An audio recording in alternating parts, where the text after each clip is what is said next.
Morning. We'll be starting here in a couple of minutes. Go ahead and open up your chat pod, your Q&A pod. We're going to be doing polls inside Zoom today.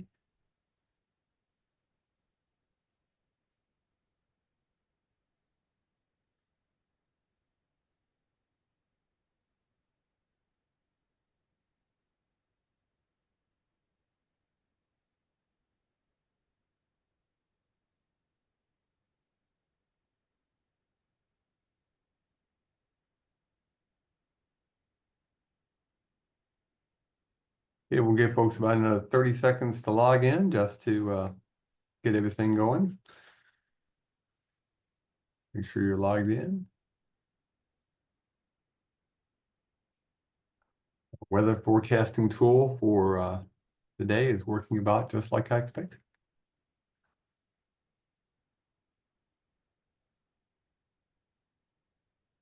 Okay, we're going to go ahead and get started. Good morning. My name is David Orr. I'm the director here with the Cornell Local Roads program. We're your New York State LTAP Center. And today's foundational webinar is on pavement management. And like we said, we're starting around 9 o'clock. So I'll introduce Jeff in just a minute, but a couple of preliminaries. First off, make sure you've opened up your chat pod. We will send you links to today's handouts that way. If you can't hear or something, you'll need to put that in the Q&A. You can also ask questions via the Q&A, so that's a pod you want to open as well. And Jeff may ask you to raise your hand. Okay, now this particular webinar is worth one professional development hour here in New York State. And just so you know, it's counted as a course as opposed to other educational activity.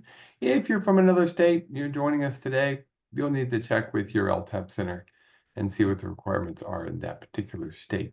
Okay, so our webinar today, Jeff Scott, who's our technical assistant engineer, is going to be doing the webinar. Before we get started, we're going to do a couple of quick polls like you normally see here, except we're doing them inside Zoom today. So our first one is, who do you work for? Town, county, city, village, state or federal, tribal, private, the weekend. Well, should probably add MPOs into that one next time, Amanda. And let's see, we've got a few folks who are honest and working for the weekend. Maybe they're working for eating their holiday cookies. Okay, so good blend. Actually, I like the blend. That's really nice to see. Okay. And then our next poll is, what's your job? Are you an administration? Are you the highway superintendent? Are you an engineer? Are you in a field crew, board member? None of the above. And like I expected, mostly engineers, but we do have a few highway superintendents and administrators. Okay, that should help figure out who's in there. And then finally, one last one. How long have you been there? Brand new, just started, less than a year, 1 to 2, 3 to 5, 5 to 10, or 11 to 20 years. And yes, if you can't access the poll for some reason, it's just behaving badly, you can put in the Q&A, but these should work pretty well. You don't have any special offline kind of thing. So let's see what we get. And again, we have quite a variety of folks, including a person in the Q&A who's in that range beyond the range. Okay. So a good variety. Most of you have had some experience, but we have 3 of you with less than a year. And that's a good blend of folks too. That should help you out a bit, Jeff. Okay. So we'll stop sharing that. Everybody can close the poll pods. And we'll go ahead and get started with pavement management. Jeff, it's all yours. I'll let you introduce yourself. If you want to add a little more, I'm going to go dark. All righty then. Anybody hear me?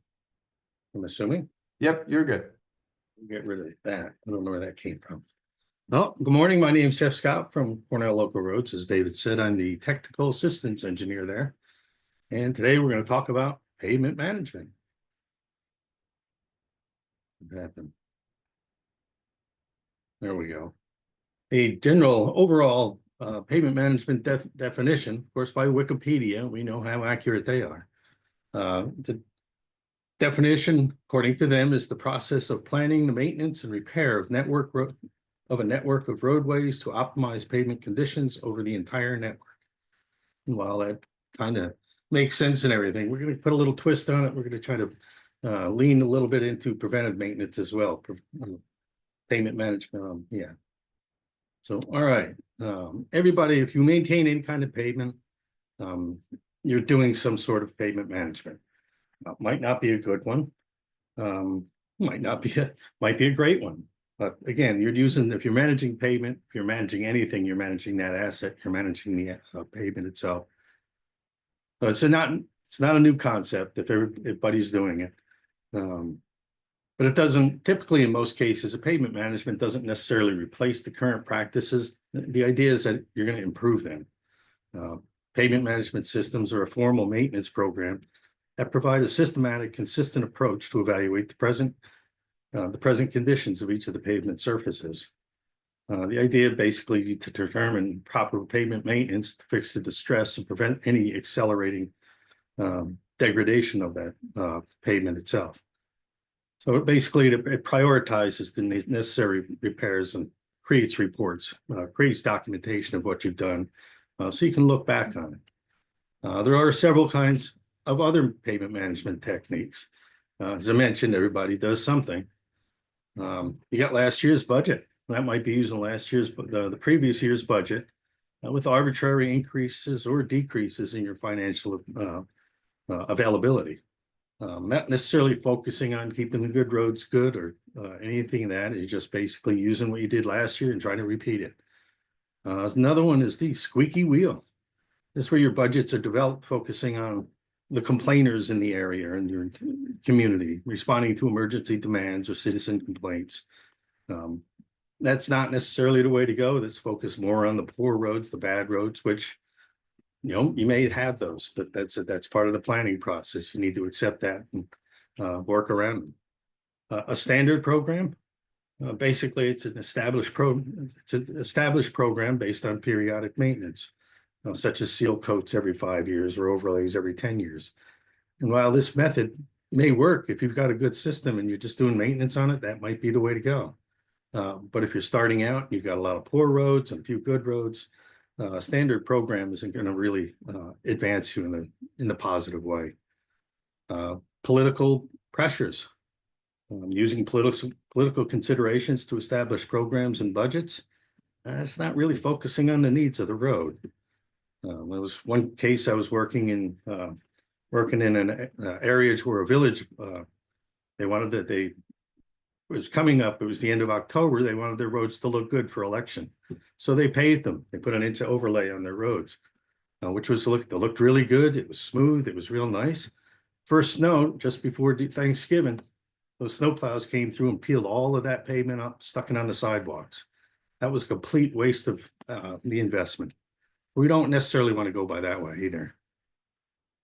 And then there's the gut feeling. This one's actually probably one of the better ones, although there's no documentation to it.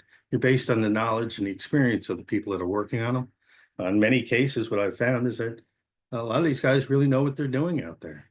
But there's no way for them to create an argument, support their findings and why they're doing things, because it's just basically a gut feeling. They know what they're doing. Having that reports and those documentations are going to help you advance your goals and your plan and encourage any kind of cooperation along the way. So with anything, roads, as soon as they're built, they begin to deteriorate. With the traffic loading, and traffic loading is going to vary again by type and the volume, but it creates a stress on that surface. And over time, the more infrequent loads, the more traffic, the more loading, the more distress and more tension you're going to put on that surface. Eventually, it's going to start to break down a little bit. In addition to that, you're going to get subsurface and surface drainage, freeze-thaw cycles, solar impacts. All of these are going to cause the pavements to start to deteriorate. So over the course of the pavement life, it does fairly well. As you can see in this, 75% of the time, that pavement's very good to right down to about fair condition. It's a 40% drop in that quality. But once you pass that, you start to get cracks in that pavement. You start to let moisture into that subbase. That pavement becomes a lot more susceptible to flexure, moving, potholes, that kind of stuff. And that's where you're going to see the last 17% of that time, you're going to see another 40% drop of that pavement quality. Those are the areas we're going to try to avoid if we can do that. And why is that? because above that 70, during that 75% time, rehabilitation costs are going to be substantially cheaper. Once you get to the reconstruction phase, those the prices for those reconstruction techniques are going to skyrocket, and that's going to really impact the budget. So the worst first approach essentially is a reactive approach. That means everything's already completely gone into disrepair. Now you're into this major rehabilitation, reconstruction. If we can focus on the routine, preventive and corrective maintenances, it's going to be a lot more valuable to everyone. It's going to be a lot more benefit as far as costs and rideability for the public. And why do we care about how we spend our finances? Well, on the local system, 52% of the roads in New York State are owned by the local towns and towns.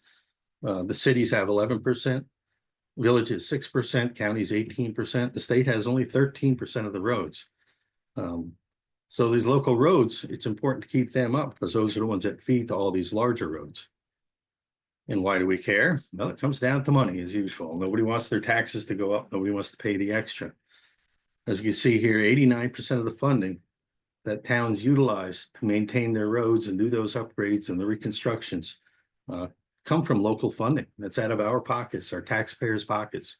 So the idea is to try to focus on being a little bit more efficient on what we're doing. Yeah, there's money from the state and the feds, but there's substantially less than what the locals put in.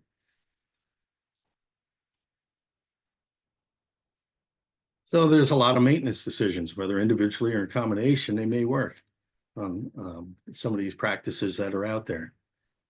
However, if your road's in bad shape and getting worse, funding becomes scarce, it's going to be tougher to get things done. So some of the decisions that need to be done is where should the maintenance be focused?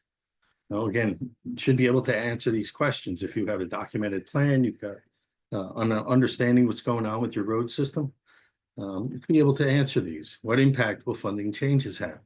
Again, if you have a plan, a documented plan, you can identify if you're reduced $100,000 in your budget, you're going to know what's going to happen. Most likely, a lot more roads are going to fail. So again, being aware what the funding changes could actually do. Increasing is going to help. What is the most cost-effective maintenance? Well, it's really going to depend on the road condition itself. You need to understand not only what you have, but what the conditions of those roads are going to be. Determining what the cause of those problems are is going to help you determine what a cost-effective maintenance program is, where that individual road is going to take. Again, how can we spend the funding in the most cost-effective way? Again, developing that plan, understanding what condition you're in, outlining what your funding is going to be, knowing what those repair options are going to all come together and kind of direct you down a path of efficiency, ideally. And do we have a maintenance plan for the next 5 years? Do you know what's going to happen in the next 5 years? Or are you just going to go fly by the seat of your pants and go, well, this road fell, let's fix that one.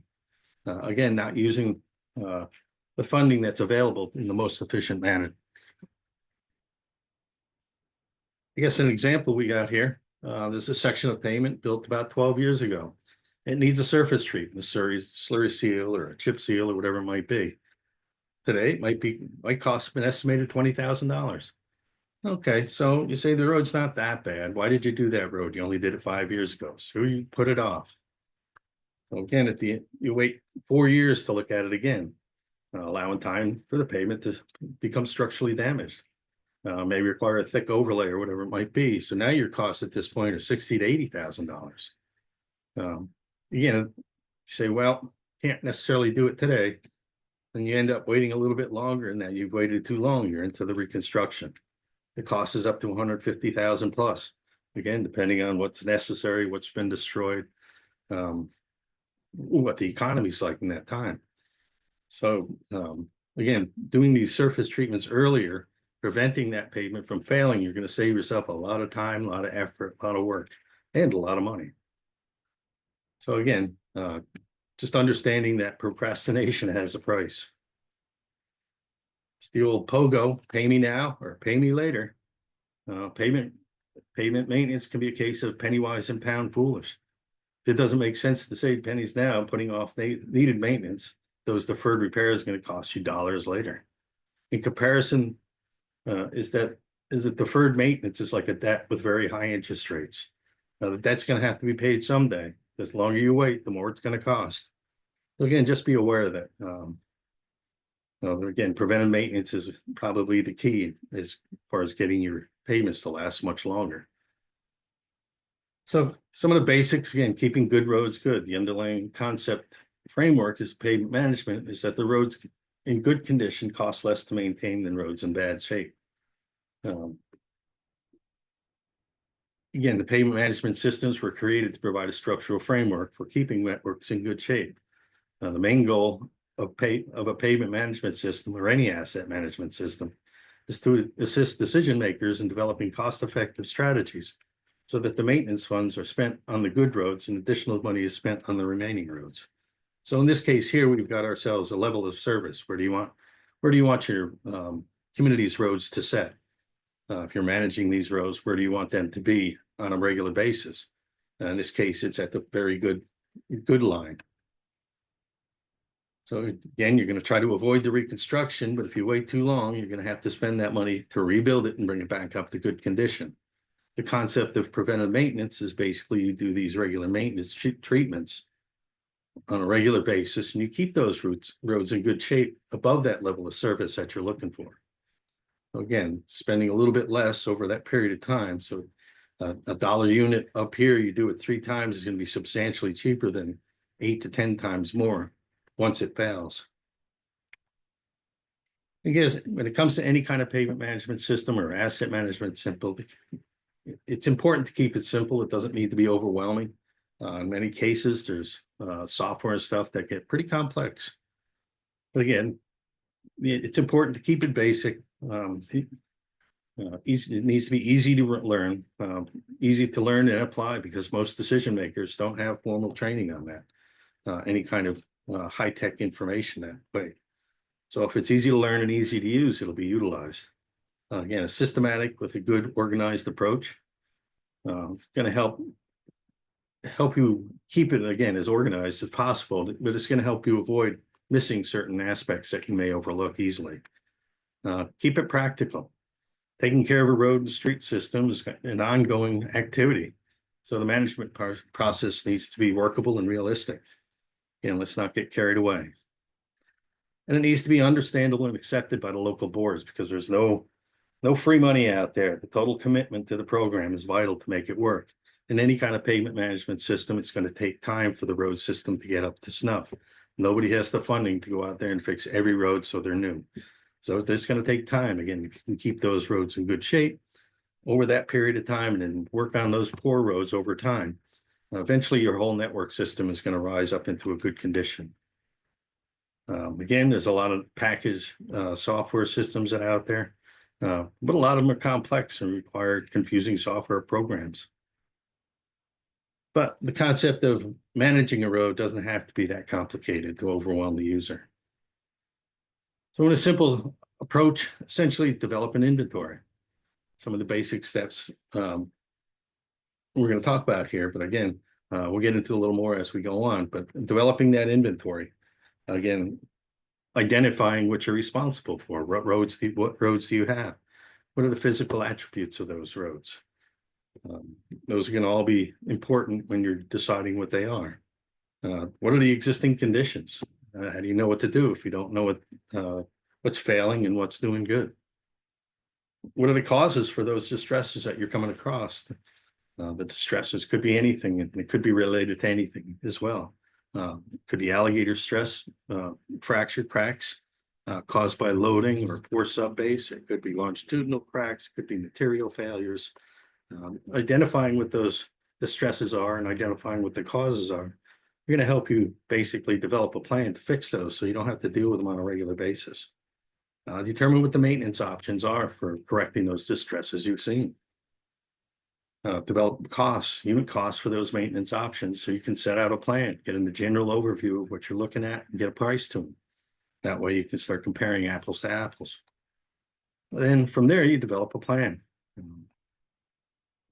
Identifying which ones should come first. Again, that's through a priority process, which we'll talk about, and then interactively selecting and scheduling the projects. Again, it doesn't have to be complex, but again, we'll talk through some of how these, how you come across a lot of this information, gather it. So what we're talking about today is basically a pavement level, pavement management systems. Network level, I should say. Pavement management systems. Again, from the network level, you're looking at the whole network. You want to know what the whole network is doing, what the conditions are, and then from there you can determine what needs to be first, what should be second. At that point, then you go into the project level. So in the network level, essentially, you're going to define the limits. You're going to set up road sections that are manageable.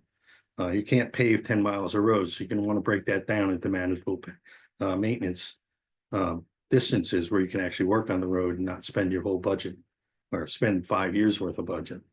You're going to want to develop that network inventory. You want to survey the distresses, develop maintenance strategies, determine your funding needs. Again, that's your budget for maintenance.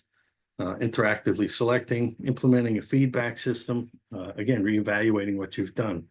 Not everything works everywhere in every state and situations, or even in New York State. New York's pretty diverse. Again, using that feedback system to improve the reliability of the whole network as a whole. Again, network level gives you an overview of that network, and so you can compare all of your roads compared to each other. Project level is once you've decided which projects and which roads you're going to do, you're going to look at those individual projects a lot more closer, so you can identify the immediate costs, what they are. Major, not be just one distress that's causing it. You may find that there's 2 or 3. Determine what the maintenance, rehabilitation, reconstruction are necessary to correct each of those distresses. You're going to select the most effective one. Again, then you're going to analyze and design project requirements, what's involved. Then from there, you write contracts and develop specifications to make that, to convey that information to the contractor so the project is done properly. Again, this is details of a project at the project level. Again, typical process, we get the inventory, the condition, assigning repairs, analysis of the network, and the implementation. We'll talk about the inventory. Again, for roads and streets, typically what you're going to want is an individual name and specific road identification number. You're going to want the length, starting points and the end points. So if you're out in the field, you can identify where that section is going to begin and end. The width, the length and width are going to help you develop unit costs based on, help you develop overall costs based on unit costs. The number of lanes are going to be useful. The surface material, whether it's gravel or asphalt, whatever it might be, concrete, is going to help you determine what your repairs really need to be. Identifying what your shoulders are. Your shoulders gravel, are they paved, are they curbed? You have curbed shoulders. Layering on overlays is going to take its toll. Eventually, you're going to lose your curb review. And then some of the more important things are traffic. How much traffic do you have? And on top of that, how much traffic of that, and what type is it? Is it a truck? Is it farm vehicles? Is it just small little cars? That's going to make a big difference on whether you need to strengthen that asphalt or that pavement as you go along. And then there's the importance. How important is that road to the community? Is it one that's going to a hospital? Is it going to school? Is it coming from the fire department? Maybe it's one that's going to the mall. Something that the community uses more often than anything else. A road like that, the importance are going to be a lot higher than it would be for a cul-de-sac or a dead-end road, where only a few of the residents actually use. So it's going to help you set priorities. And as over here on the right, the New York State DOT actually provides a local highway inventory that's gathered based on information provided by the local highway departments. But it's available. There's a link on the handout, but it gives you all this information here. It gives you all those identification numbers, the roads, the start of the section, end of the section, beginning mile point, end mile point length, number of lanes. Again, we can make it a little bigger here, but the number of lanes that are in there. Type, pavement width, all that information is going to be useful information. That's something that typically doesn't change with the road. It's going to maintain itself once you've got that information gathered, unless there's major construction or major rerouting or something. This information is going to be pretty consistent most of the time. So again, that's your inventory. Next would be your condition assessment. The best way to know what your conditions are is basically going out and seeing what they are. So essentially, once you know what those conditions are, you can compare those conditions to everything else. It's going to help you focus what those repairs need to be by identifying the specific problems. There's a problem there, there's a cause to it. Again, whether it's drainage or loading or whatever it might be, you're going to be able to identify that based on its distress types, and then getting a closer look at it, obviously. And then from that, knowing what the problem is going to help identify what the repair needs to be. So again, that condition assessment is as critical as the inventory itself. Again, this puts you on the page where you know what's going on. Now you can discuss what your problems are. And you say, well, maybe I don't know what I'm looking at. Federal Highway puts out a distress identification manual for long-term pavement performance program. The link on the is also on that handout. It'll go through each of those. This covers a little bit more than just pavement. It talks about concrete. So there are different things in there, but it does go through what the causes of the stresses are, how to identify them, how to dictate whether it's a low severity or high severity. So again, there's resources out there. Another resource is our pavement maintenance workshop manual. If you get the chance, I would suggest you take our pavement maintenance workshop. It's very informative. It kind of goes through the steps, helps you identify what you need to be looking at. Again, the manual is available as well. It's available digital or by hard copy. Just contact our office. So when it comes to developing repair costs, again, another important step. What you want to do is focus on general repairs. Keep it generalized. Again, don't get caught going down that rabbit hole, determining what every little thing that needs to be fixed. You'll go through that when the project level enters into. Again, we're looking for an overview of the whole system. And keep it simple.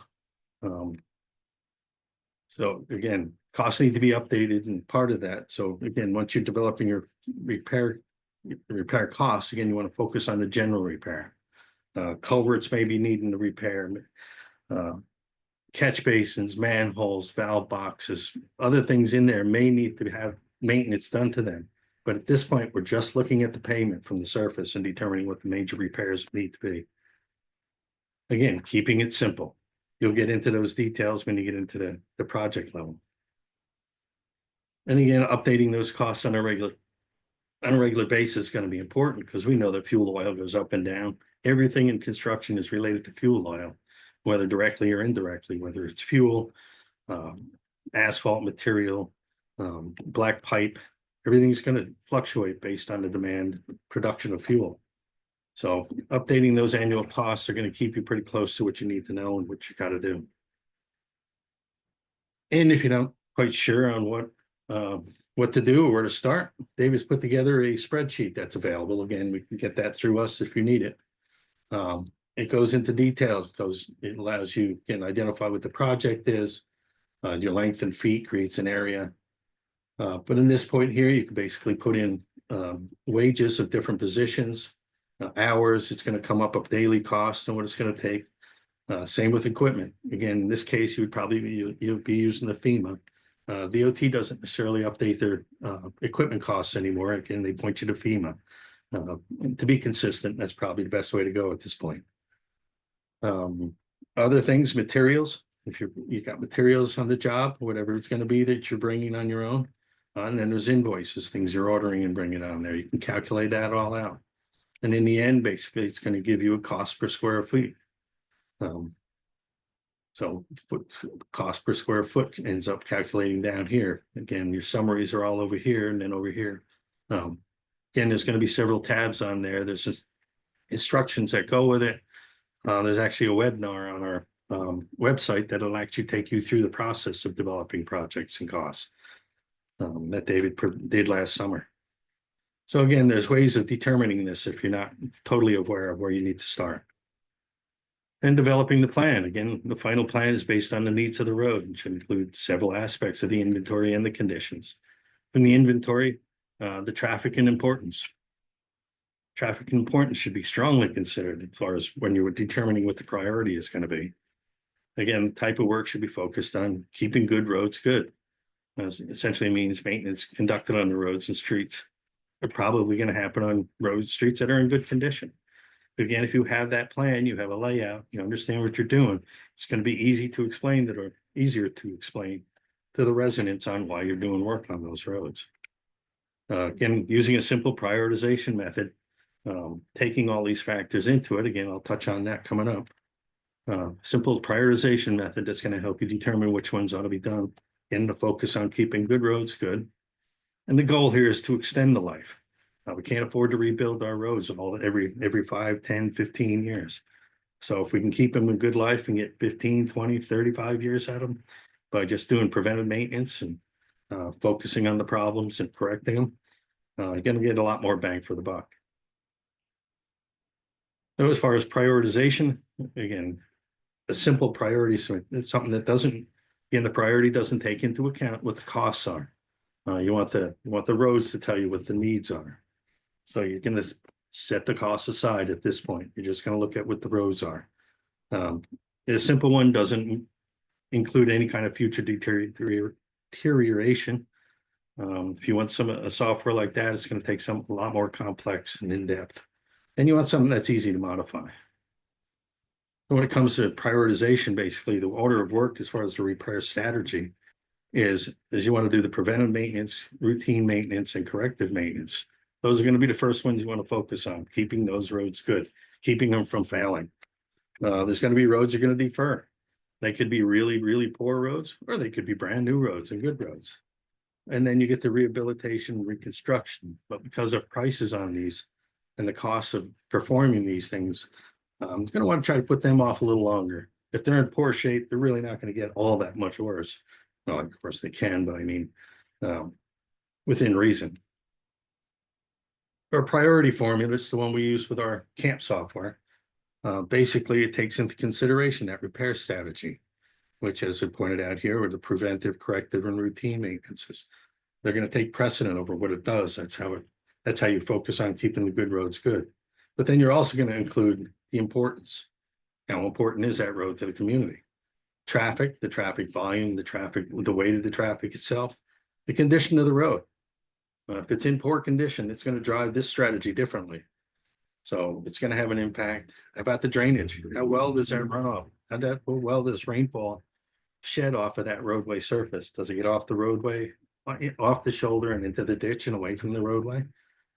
Again, that's an evaluation.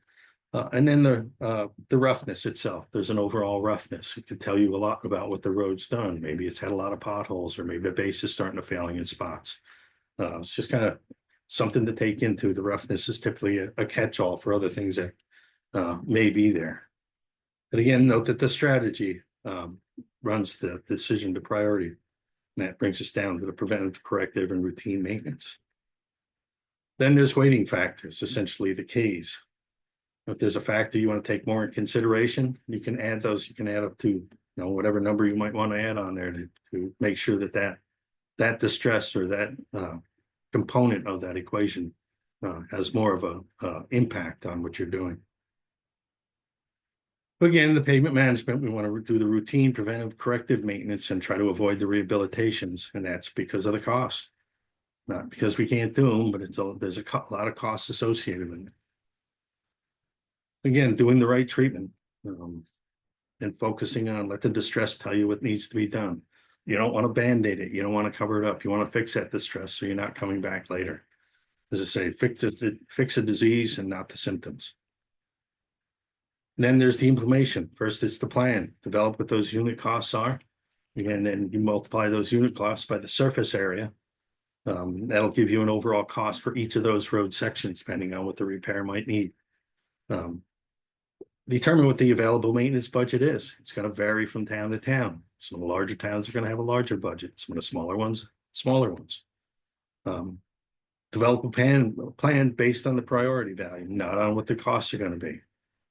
Again, focusing on keeping those good roads good. Then developing that total work plan based on the available funding. So I guess on the idea of that is basically you take all those priority roads that are prioritized for X amount of dollars that meets your budget. And once you've met your budget needs or your availability, you move to year two and take those priority roads again, the first priority ones, and again, work down your list, preventing those roads from failing. Eventually you get the poor roads as your roads work up into good condition. All you're going to have left are the roads that are in poor condition, and you're going to be able to focus on them while still doing a little bit of maintenance on them.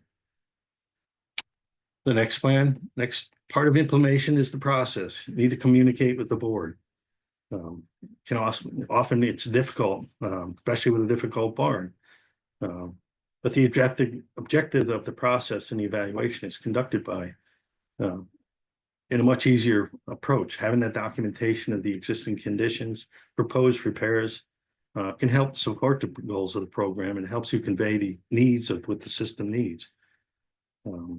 It makes it easier for the board members to understand what and why you're doing or want to do the work you're doing. Again, scheduling the work is, if you don't schedule the work, everything you've done before that is for naught. So you need to schedule the work and get it done. Once you've done those work for the 1 year, you need to update that and kind of move everything else up the line as far as priorities go. Then there's updating that pavement management system. Go out on a regular basis, annual, every 2 years, 3 years, whatever it might be, and doing those inspections. Again, then there's doing the work, most critical part. And then again, repeat, as I said, keep up the evaluations up to date, update those unit costs because they're going to fluctuate year to year. And do an evaluation of your roads every 3 to 5 years at a minimum. If you wait 10 years, a lot of the roads could have already failed. The ones that were in fair or good condition could now be in poor condition. So if you wait too long, it's going to encourage that failure. All right, we're going to hit one of these PDH questions. Mandy, awake? All right. All right, the question is, for a good inventory is essential for a pavement management plan.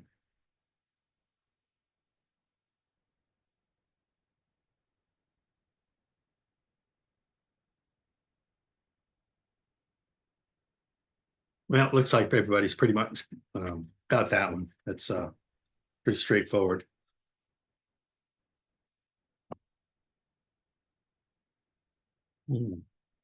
Next question. Well, that one's true. Next one, which statement is correct? Network level management systems provide detailed analysis of specific road identified for repair. The second one, network level pavement management systems help determine design requirements and specifications.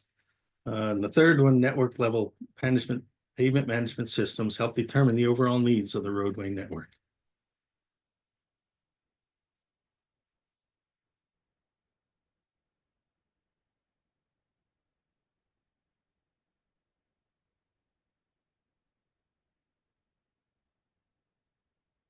We got to 31 again. That's pretty close to what we had as last time. Most people got it right. It was the bottom one. That specific road identification for that are details for those roads, that's done at the project level. So just mind keep that, and again, don't get lost in the weeds there when you're doing your evaluations. Jeff, Yes. we have a question. Is anyone such as NYSCHSA working on an updated local roads needs assessment? Was that sounds like a statement. What was the question? The question is anyone working on an updated local roads needs assessment? Is anyone? I'm not really sure. I know there are a lot of people doing the pavement management processes, and indirectly that's determining what the needs of the roads are. Add anything to that, David? Or Yeah, I don't know anything at the state level. It's been at least a decade since the last time the county superintendents did a review. I know what you're thinking of. The state's done some, and there are folks who do some overall analysis of the state through the road information project, but I don't know of anything specific for local roads, but we can look into it and see. We'll be at the county meeting in January. We can ask around. All right. All right, that identifies the answer on that one. All right, some of the common questions you're gonna get from elected officials. Oops, can you hold off on that one, Amanda?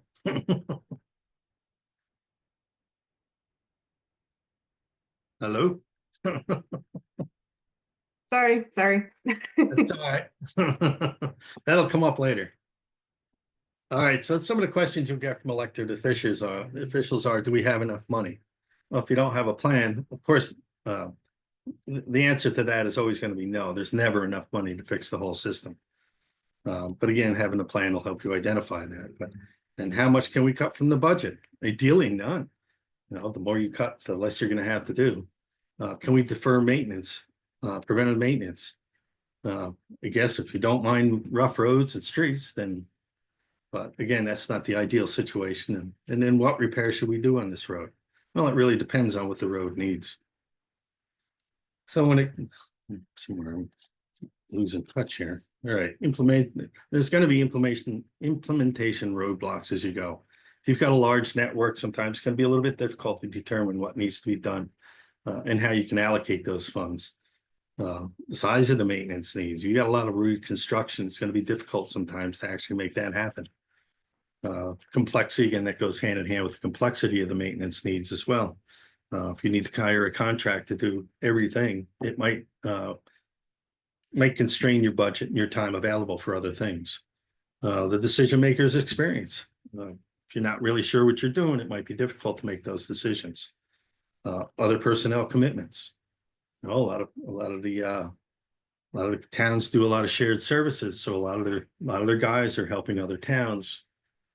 So you're gonna have commitments for those that personnel where you're not gonna have everybody on staff 100% of the time.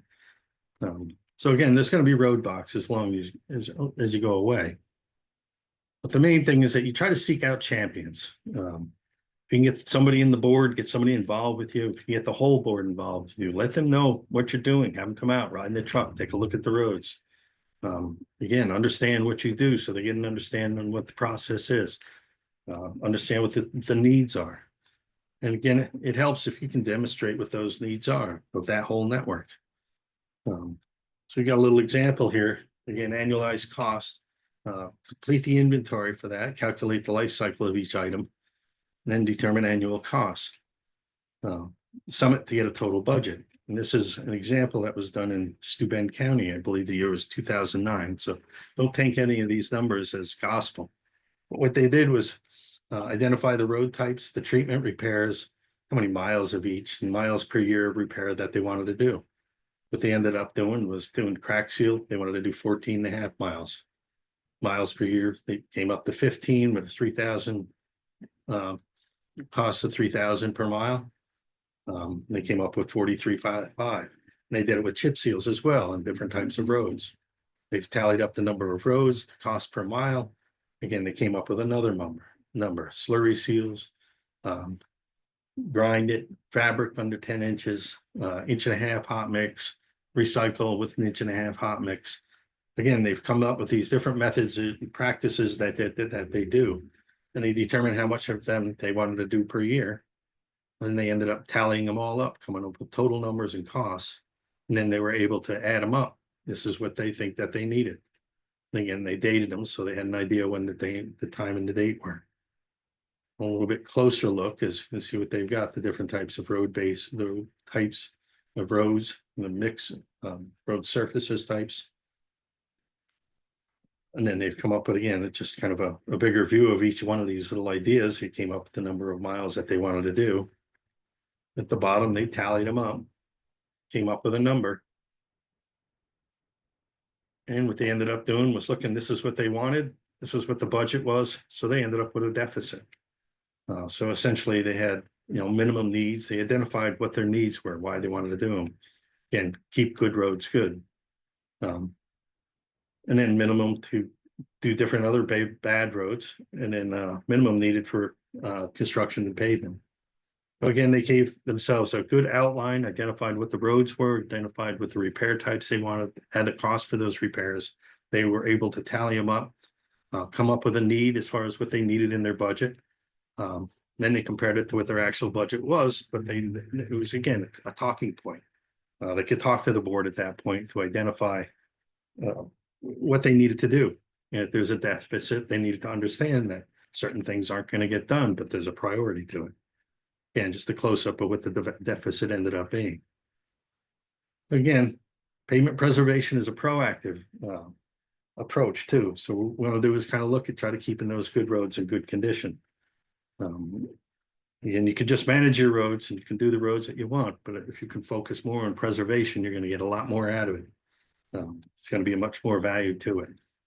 Right here, again, similar to the lines I had before, basically you can just you wait till a certain point, you do repairs, do the repairs. Eventually you're going to have to repair the road substantially over a long period of time. But if you can keep those major repairs down to every 35, 40 years, now you're going to extend your budget a lot easier and you can have a lot better roads.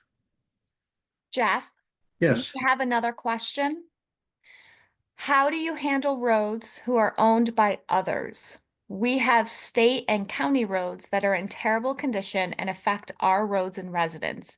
We seem to have no control over them to maintain. In reality, you don't. Those are the responsibilities of each of those respective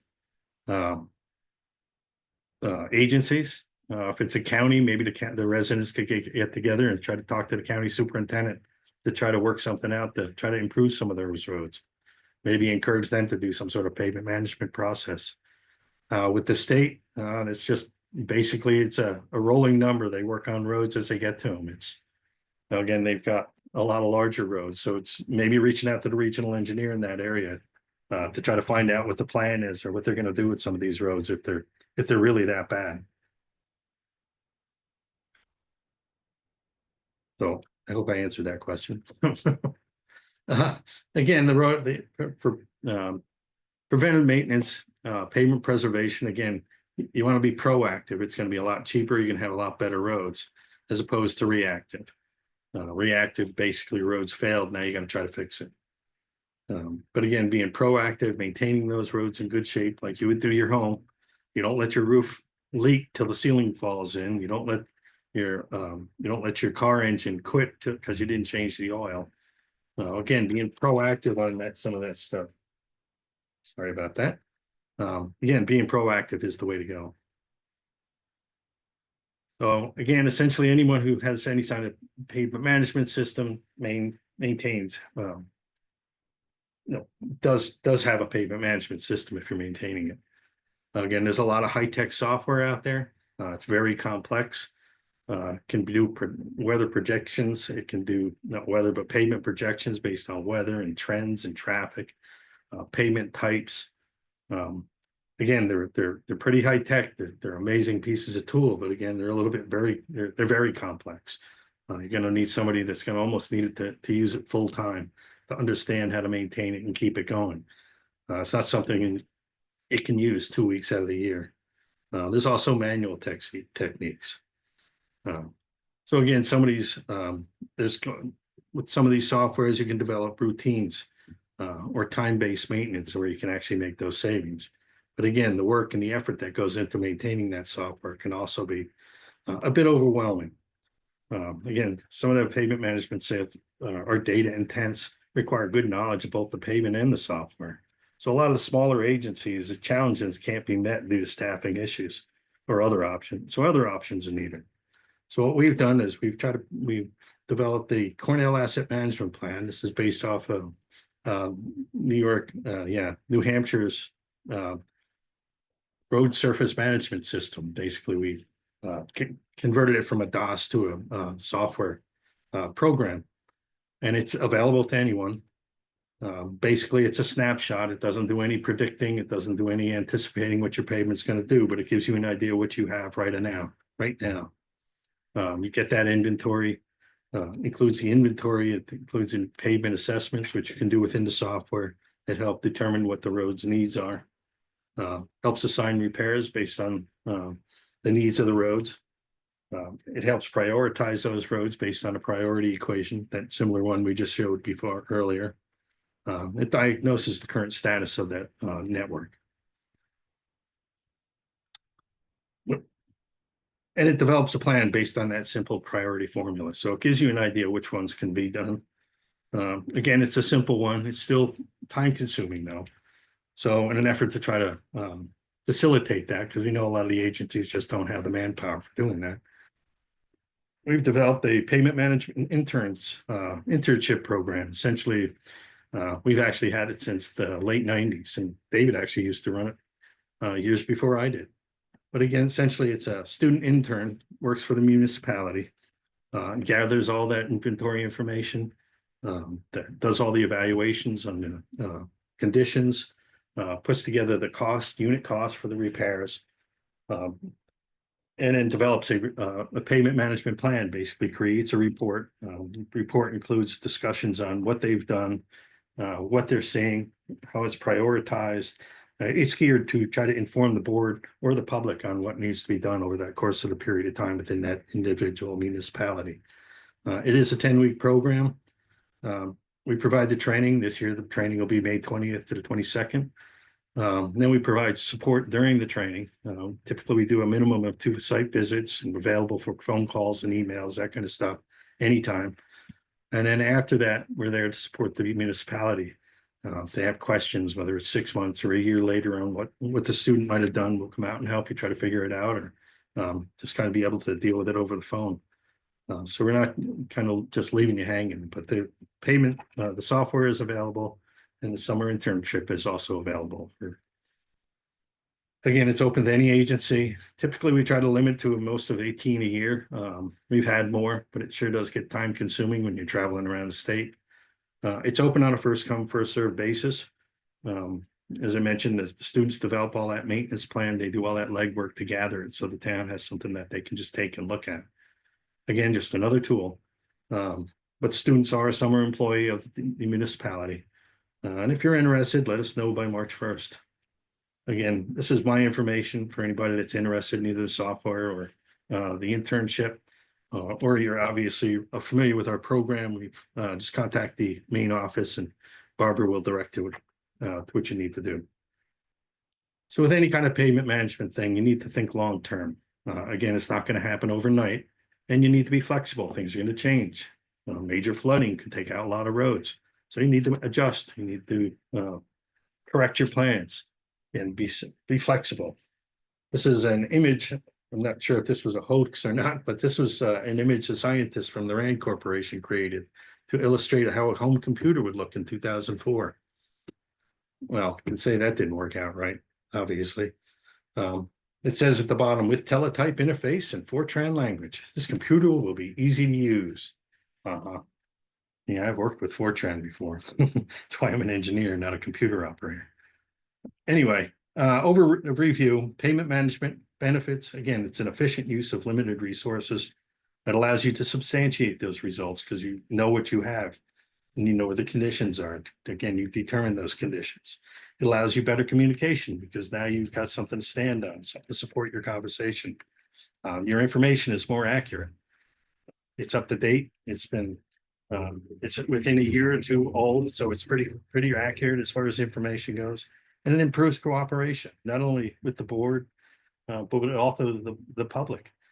As I mentioned, some of these reports, maybe I don't, but they're a lot of the towns have actually put some of these payment management reports on their website, and residents call out and ask when their road's going to get paved. They send them to the website so they can see. They can read the manual. They can find out when their roads are done, they're to be next, and when they're, what's coming up next year and that kind of stuff. So it gives them a lot of information as well. But it also gives you cooperation when it comes to if you're looking for grants or funding. If you've got a plan, you know where you're going to spend that money, you can identify the repairs you're going to make.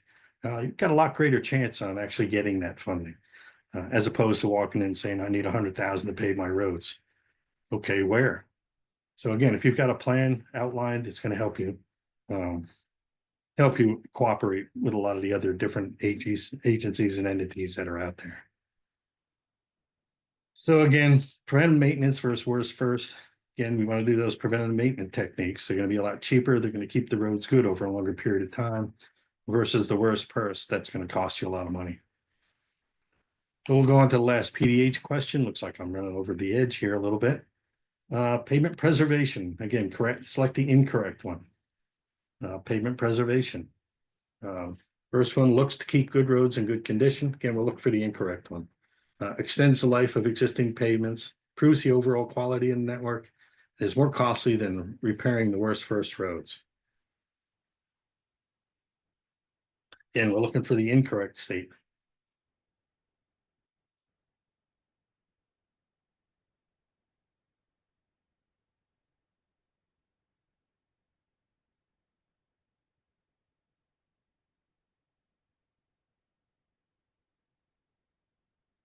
Yeah, there certainly seems to be some doubt.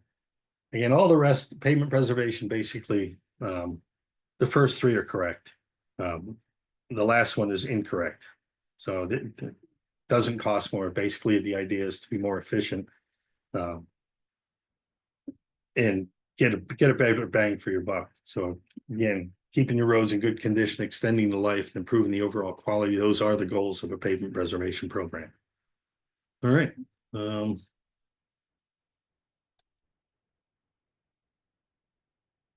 Then we move on to question 4. Again, which is not a benefit of pavement management. First one, efficient use of limited funds. Second, provide more accurate information on conditions of the network. Third one, better communication with the board. Fourth one, allow to substantiate results and decisions. And fourth, provide details of each project.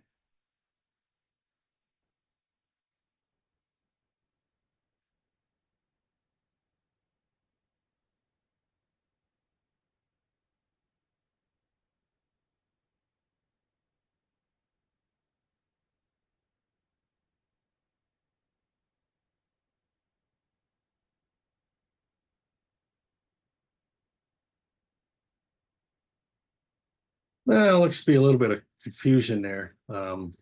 Better communication with the board because you've got all that documented information and you know where the conditions and the what the distresses are of your roads, so you're going to have that benefit. And then because you have all that information, it's going to allow you to substantiate that result. So essentially, providing the details of each project, that's the project level that we had mentioned earlier. And that should do it. I think I'm a little over. I apologize, but I thank everybody for attending. And no, I guess it's 9:56. I haven't overrun my limit. You're good. You're good, Jeff. You're good. And any questions, whatever, just let us know here at the Cornell Local Roads, and we'll work with you and we'll try to help you out or put you in the right direction. All right. Thank you, everybody, for attending.